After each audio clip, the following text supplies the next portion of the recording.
Now it's time for us to take a close look at another literary piece of work, and as is the tradition here on Thursday morning. Now this morning we're looking at this book, The Last Flight, A Personal Journey to Rediscovering Values. It's a book by Dapo, Akande, and is joining us this morning.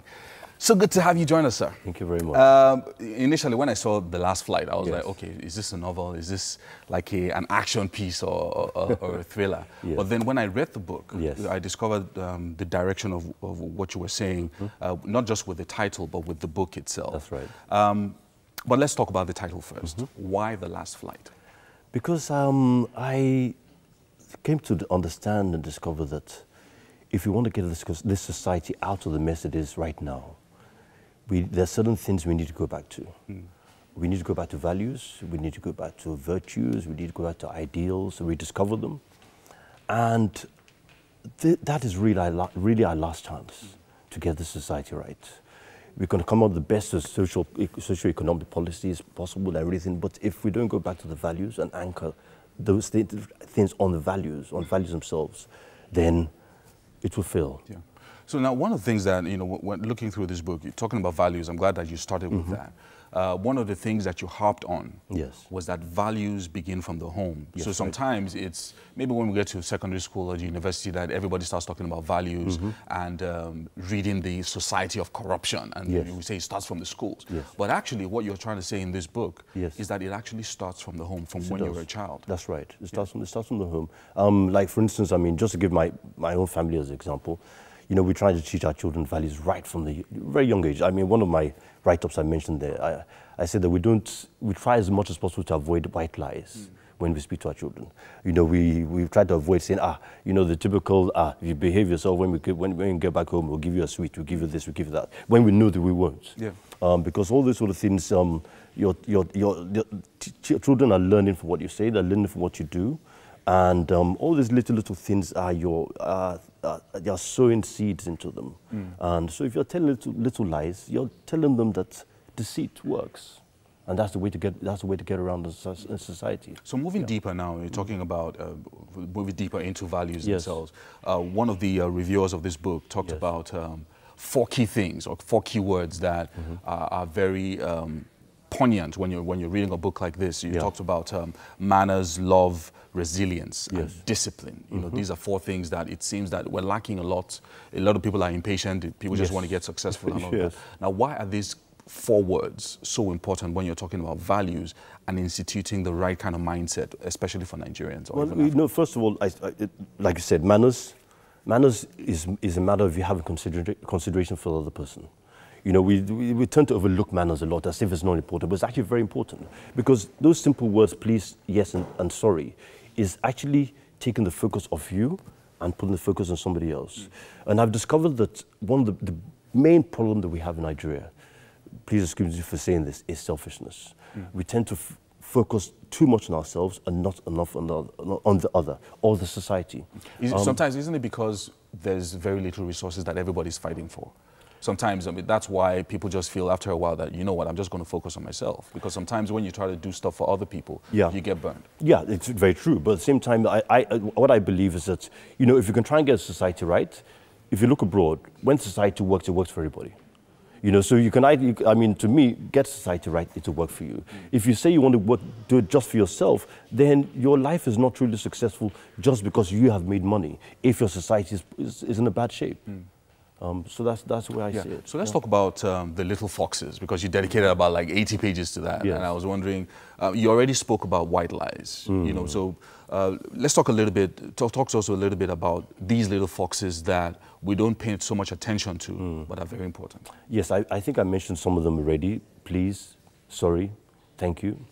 Our children, as young as they are, if they do something like, there's one of the write-ups there where I said that my son, you know, my wife and I blamed our son for doing something which he didn't actually do. And we later discovered that he didn't do it. And we called him, we apologized to him, as young as he was. And we apologized to him, we hugged him and everything. It's all those things are really important. In Nigeria of today, let me just give you an example. Most of us drive, when you're driving on the road, and somebody in front of you suddenly decides to stop to buy something from a hawker. He doesn't care about everybody else behind him. He just stops. He just stops. Yeah. And as you're driving past, instead of him to, when you're trying to tell him, even to apologize, he won't do that. What he'll do is he'll start to insult you. Yeah, or ignore you. Or ignore you. Yeah. Exactly. That happens a lot, yeah. Exactly. Now, all those things are little foxes that we don't understand how important they actually are. You don't think that your actions are affecting other people. You don't. And you don't understand how important they are. Because all those little things, when you put them together, that's basically what's wrong with our society. There's a key part that you talked about, I mean, in 2 chapters, which is when you said, my brother, yes, it is business. Yes. You know, sometimes, again, because of maybe the scarcity of resources in Nigeria, yes, people just want a shortcut. Quick money. You know, quick money, yes, do this and do this, you yes, get $1 million out of yes, it. And it's already become part of the culture where, yes, look, this is business. That's right. I didn't come to Lagos to count bridges and things like that. So yes, talk to us about those 2 chapters and why they were so what I would like to say about that is, you know, I mentioned that Nigerians are probably some of the most religious people in the world, but I would also say that we are probably some of the least godly. The reason I'll say that is because, you know, it's not right to separate business. You know, we're all going to serve God and worship God, but we've seen when it comes to business, we separate the two. And I don't understand why we should do that. You know, if you're going to do business, do it the proper way. Do it in a way that's conscientious. Do it in a way that is right. Do it in a way that you want others to do to you. Because most of us do it. When somebody else does it to us, we don't like it. I'm doing a course on ethics, so one of the things about ethics is basically do unto others as you would like done unto you. And I think if we do more of that in Nigeria, I think our society will be a better place. Wow. I mean, this is an amazing book. I mean, one of the things that when I looked at, again, going further, because you just kept going deeper and, you know, just capturing all these aspects of the things that we should actually pay attention to, which it seems that nowadays we don't pay attention. Look, for instance, the chapter on I made, the meaning of success. What does success really mean? You were asking such deep questions that makes people have a rethink about, okay, what's success to me? Because talking about values themselves, among young people, you hear things like "Maga don't pay" or "Pepe don't rest." That's you know, things like that. You know, this guy is made. This guy has money. I don't care how he made it. I just want to hang out with him. So these are values that it seems like people grow up with. So it's not like what we then need to change from the top down, but rather from the bottom up. That's right. So talk to us about what you are trying to achieve with the meaning of success. Well, I think the meaning of success should be more society-focused. It should be more society-oriented.